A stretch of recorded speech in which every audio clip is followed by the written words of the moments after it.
BYJU'S continue to be in focus a month after firm's investor Prosus resigned from BYJU'S board. Prosus has now said that BYJU'S regularly disregarded advice and recommendations related to strategic, operational, legal and corporate governance matters when its member was in the board. Also, another investor, Peak XV, which is formerly called Sequoia Capital, said that it resigned from the board due to BYJU'S inability to influence the management. So the board member from Sequoia could not influence the management of the edtech firm to improve their compliance and governance norms, and hence why they resigned. Now, those are some very serious allegations that BYJU will have to counter. These are specifically difficult to tide over for BYJU Ravindran. Amid all of this comes the news that BYJU Ravindran in fact broke down in April when a probe agency raided its Bengaluru office, linking the startup with possible foreign exchange violations. A lot of issues that BYJU will have to recuperate over. But more importantly, financials aside, it is an issue of image. BYJU seem to have an image problem, which is only worsening from here on. Krishna Kumar joining us in the studio. Krishna, it is an image problem for BYJU'S that BYJU Ravindran will have to tide over. Lots of stories coming on and a slew of stories. Let's go after them one by one. Number one, to begin with, former board members who are investors currently in BYJU saying that BYJU Ravindran disregarded us. Right, and repeatedly so at that. Repeatedly so, absolutely. In a board of around 6 people, which includes 3 of BYJU Ravindran's family, including himself, which is BYJU Ravindran, Riju Ravindran, his brother, and BYJU Ravindran's wife, Divya Gokulnath, you have 3 others representatives on that board. And that is one representative from Peak XV Partners, formerly known as Sequoia Capital. And then you have a representative from Prosus, which is the Netherlands-based investor in BYJU'S. And then you have a representative from Chang Zuckerberg Initiative, which is Zuckerberg's wife's initiative. So these 3 board members, all 3 of them resigned in the month of June.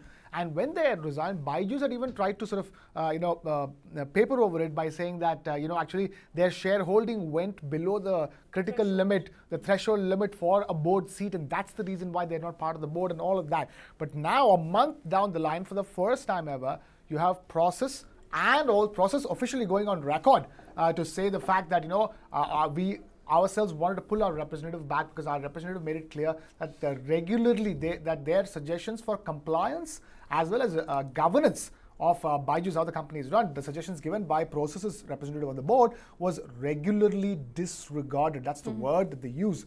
And also now, as that news came out, there was also news coming out that the same was the case with Peak XV Partners as well. Absolutely. So it's very clear that this tells you about the past of BYJU'S, even as it tries to build a new present and future, where it has its board advisory council that will consist of Rajneesh Kumar, former SBI chief, and you also have Mohandas Pai. We thought that when that news came out, that looked like a serious move when they said that this board advisory committee that advises BYJU Ravindran, the chief of BYJU'S, will be consisting of independent directors on the board. And these names, these big names, gave a lot of credibility. Absolutely. But what has been happening at BYJU'S so far, when that story comes out, why do so many credible people on the board resign? And bear in mind, you're talking about other pieces of news. Their auditor resigns, Deloitte as well. How come so many people resigned? And BYJU'S kept saying that there was technicality that really led to all of these things. So, and it's like odds are stacking up against BYJU'S one after the other. You have one story and it's barely out there. The next story pops up. So you have Sequoia Capital, currently Peak XV, which also says, and I quote, that the reporting structure at BYJU'S, the governance structure, did not sufficiently evolve for a company of that scale. Essentially saying that although the company became big, it was functioning in a manner like a small company does, perhaps not able to manage or micromanaging a very big company of this nature. And so these 2 former board members, companies which are currently invested in BYJU'S, coming out to say that we were not heard, hence our board member resigned, is a big bummer. And as I said, an image problem. Another image problem that BYJU Ravindran will have to deal up with, and we don't know if it's true or not, but we are given to understand on the day when BYJU'S was raided, the company's Bengaluru office was raided, BYJU Ravindran, who was not in India at that point in time, trying to get more investors on board, actually was found to be crying on a call. All in all, breaking down with what was happening for the company, against the company. Right, those are details that are coming out, Shweta. In the media. And again, that really paints a picture of how things have been. In a sense, it sort of reiterates what could have been. At the end of the day, Baiju Ravindran is human. It's when a company goes through it, especially after the highs that Baiju's went through, that's what, it really makes the story more stark. You're talking about as a beacon of hope for many things at the time of darkness, during the time of pandemic, when Baiju's emerged as this huge beacon of hope for providing education to children, for providing employment to so many people, and also really taking the India startup story to another level. The first ever, the most valuable company, the most valuable startup ever in India, beating the likes of Flipkart. Other Indian companies have been built over there, and multiple times. It's a decacorn plus $13 billion. At some stage of valuation. So it clearly, when you fall from those highs, I'm sure taking those highs is going to be difficult for Baiju Ravindran, for anybody in his place. But what will at this stage is important for Baiju's is that there has been a past, and that past has shown itself in the way the reality has manifested itself. There were clearly governance issues. Peak Express says it was run like a real small company, like a mom and pop shop, whereas it became this huge decacorn mammoth company. You have Prosus saying that you have these people on the board to give you the suggestions, and you regularly disregard these suggestions, and you run it like your own family company. Really adding on to what Peak Express is saying. There are three people of the family on the board. There are three other outsiders. The three outsiders are ignored, and the three family members remain on the board. That really tells you what was going on at Baiju's. And now that they have to take accountability, who else is accountable? There's three people on the board. All of them are from Baiju Ravindran's family. They really have to take accountability, and they have put in place this board advisory committee. I would be really interesting to see how soon this board advisory committee to the CEO and the chief of Baiju's gets finalized, how well it operates. Can it now be a completely new beginning for the way the board advises? Because so far it seems like the board is like, for the sake, it's like a paper tiger. The board just says what it wants to, and Baiju Ravindran and family do what they want to. Can that change?